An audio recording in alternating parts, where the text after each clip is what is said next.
বুদ্ধিমান মেয়ে। ভোলা নামে খুবই গরিব এবং শান্ত স্বভাবের একজন কৃষক ছিল।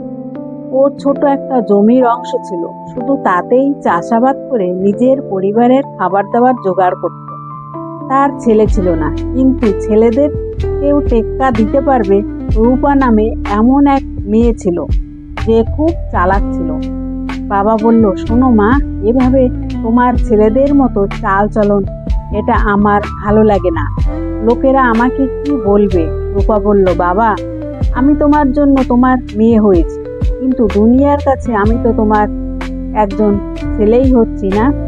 লোকেরা বলবে সেটা নিয়ে আমি ভাবি না, কিন্তু একদিন তুমিও আমার উপর মেয়ে হবার গর্ববোধ করবে, দেখে নিও। তুমি আজ পর্যন্ত কি কারোর কথা শুনেছো মা? তুমি খুব খারাপ। একদিন ভোলা মহাজনের কাছে যায়। নমস্কার বাবু, আমার বাবা আপনার কাছে যে জমিটুকু রেখেছিল তার কিস্তি চুকাতে চুকাতে আমার তো কোমরই ভেঙে গেছে। এই শেষ কিস্তিটা নিয়ে নিন, জমির অংশটা ছাড়াতে। মহাজন বলল, ভোলা, পাগল হয়ে গেলে নাকি? এই জমি কিছুই পাবে না, যাও এখান থেকে। ভোলা মহাজনের ব্যবহার শুরু থেকেই জানতো। ভোলা ওখান থেকে ফেরত চলে এলো। ভোলার স্ত্রী বলল, কি হয়েছে? কি বললেন উনি?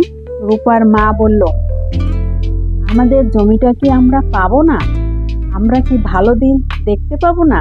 ভোলা বলল, না রমা, প্রত্যেকবারের মতোই মহাজন এবারেও কিস্তি শেষ এটা বলে বাড়ি থেকে বের করে দিল। ভোলার স্ত্রী বলল, হে ভগবান, তোমার স্বভাবের কি করব? শেষ কিস্তি বলতে বলতে তো মহাজন লুটেই চলছে। ভোলার স্ত্রী বলল, যদি আমাদের কোনো ছেলে থাকতো তাহলে তোমার উপর এত চাপ থাকতো না। এর পরেও তো রূপার বিয়েও দিতে হবে। এখন আমরা কি করব?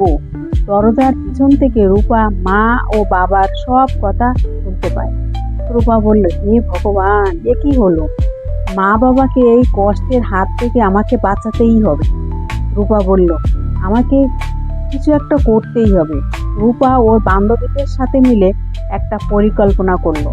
রূপাকে মহাজনের মেয়েও সাহায্য করে। একজন বান্ধবীকে মহাজনের বাড়িতে একটা চেয়ারের সাথে বেঁধে রাখে। মহাজনের মেয়ে নিজের বাবার স্বভাবের জন্য খুব বিরক্ত ছিল। ও রূপাকে সাহায্য করে। রূপা অন্য সাজে পঞ্চায়েতের লোকদের নিয়ে মহাজনের বাড়িতে আসে। গোটা পঞ্চায়েতকে নিয়ে এসেছি মহাজন বাবু আপনার কাণ্ড কারখানা দেখাতে। এইটা তুমি কে? কে হে? আর পঞ্চায়েত মশাই, আপনি এখানে কেন এসেছেন? পঞ্চায়েত মশাই বলল, এই হলো ভোলার ছেলে রামা। ও তো বলছে ওর বোন রূপা তার বাবা ভোলার জমির কাগজপত্র নিতে এসেছিল, তাই তুমি ওকে ঘরে বন্ধ করে রেখেছো। মহাজন বলল, এসব কি আজে বাজে কথা? আমি আবার এরকম কেন করতে যাব? আপনি যদি চান তল্লাশি করতে পারেন। এরকম আমি কিছুই করিনি প্রধান মশাই।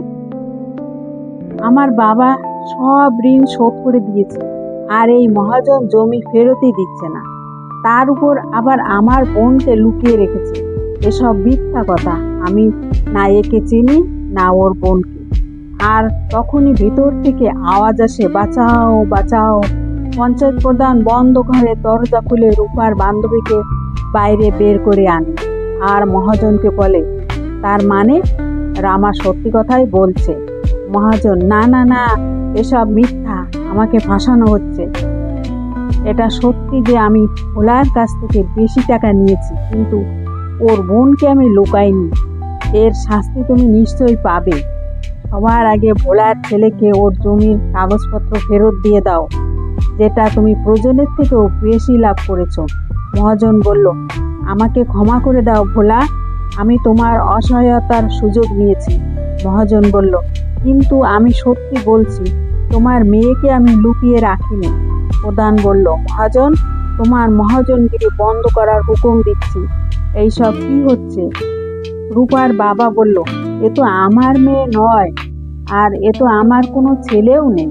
তখন রূপা নিজের আসল রূপ সবাইকে দেখিয়ে দেয়।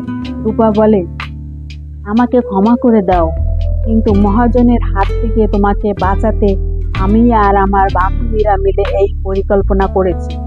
এতে মহাজনের নিজের মেয়ে আমাদের সাহায্য করেছে। ভোলা বলল, সত্যিই তাই? তোমরা সব মেয়েরা ছেলের থেকেও কোনো অংশে কম নয়। রূপা, তোমাকে নিয়ে আমার গর্ব হচ্ছে। এখন থেকে আর কখনো আমার ছেলের অভাব বোধ হবে না।